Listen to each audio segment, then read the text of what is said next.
కార్మికుల గురించి చాలా ప్రశ్నలు అడిగారు. సూపర్ స్పెషాలిటీ హాస్పిటల్కి సంబంధించి కొన్ని ఇప్పటికే వాటిల్లో కార్డియాలజీ, ఆంకాలజీ ఇలాంటి హాస్పిటల్స్లో ఎంప్లాయీస్ కోసం రిఫరల్ హాస్పిటల్స్ కూడా చూస్తూ ఉన్నారు.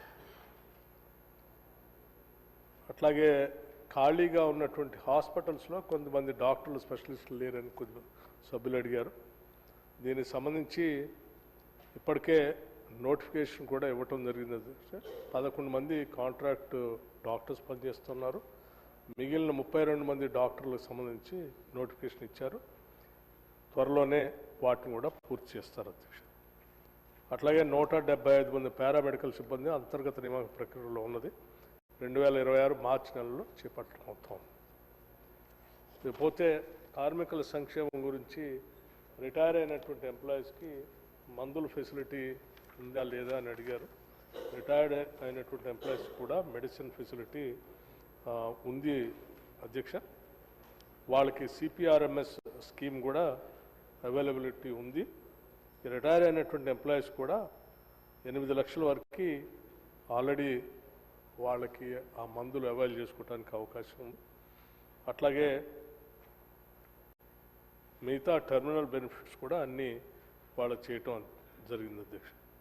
క్యాత్ ల్యాబ్ సంబంధించి ఆల్రెడీ ఇప్పటికే పీపీపీ మోడల్లో పిలిచారు. మన రాజ్ ఠాకూర్ గారు అడిగారు. కాంట్రాక్ట్ అవార్డ్ చేయడం కూడా జరిగింది. Established cath lab at Ramagundam under PPP mode and will start with in 75 days. అట్లాగే అధ్యక్ష ఎంప్లాయీస్ సంబంధించి క్వార్టర్స్ గురించి కొనవని సాంబశివరావు గారు అడిగారు. ఆ క్వార్టర్స్ రిటైర్ అయినటువంటి వాళ్ళు కట్టుకోవడానికి ఖాళీగా ఉన్న స్థలాల్లో వాళ్ళకి అవకాశం ఇస్తే కట్టుకుంటారని, ఇది బోర్డులో ఒకసారి నేను మాట్లాడతాను. వాళ్ళకి సింగరేణికి సంబంధించి మాట్లాడి దానికి ఏ రకమైనటువంటి వెసులుబాటు చేయడానికి అవకాశం ఉందో అట్లా చేస్తాం. నేను సభ్యులకి, సింగరేణి పరిసర ప్రాంతాల్లో ఉన్నటువంటి సభ్యులందరికీ విజ్ఞప్తి చేసేది ఏంటంటే, సింగరేణి ఈ రాష్ట్ర ప్రభుత్వానికి సంబంధించి, ఈ రాష్ట్రానికి సంబంధించినంత వరకు అతిపెద్ద పబ్లిక్ సెక్టర్ అండర్టేకింగ్. దీంట్లో పెద్ద ఎత్తున ఉద్యోగస్తులకి బాగా ఉద్యోగాల అవకాశాలు కల్పించే ఏకైక ప్రభుత్వ రంగ సంస్థ. దీన్ని కాపాడుకోవాల్సిన బాధ్యత, అవసరం కూడా ఆయా పరిసర ప్రాంతాల్లో ఉన్నటువంటి శాసనసభ్యులు, ప్రభుత్వం పైన కూడా ఆధారపడింది అధ్యక్ష. ఒకప్పుడు బొగ్గు తీయటం అనేది ఈ ప్రాంతంలో మోనోపలి. ఆ మోనోపలి ఉంది కాబట్టి సింగరేణి పబ్లిక్ సెక్టర్ అండర్టేకింగ్ ఉంది కాబట్టి సింగరేణికే ఇస్తూ ఉండేటువంటి వాడు. ఇప్పుడు ఆ మోనోపలి నుంచి ప్రైవేటైజేషన్లోకి, గ్లోబలైజేషన్లోకి దేశం, ప్రపంచం కూడా వచ్చేసింది.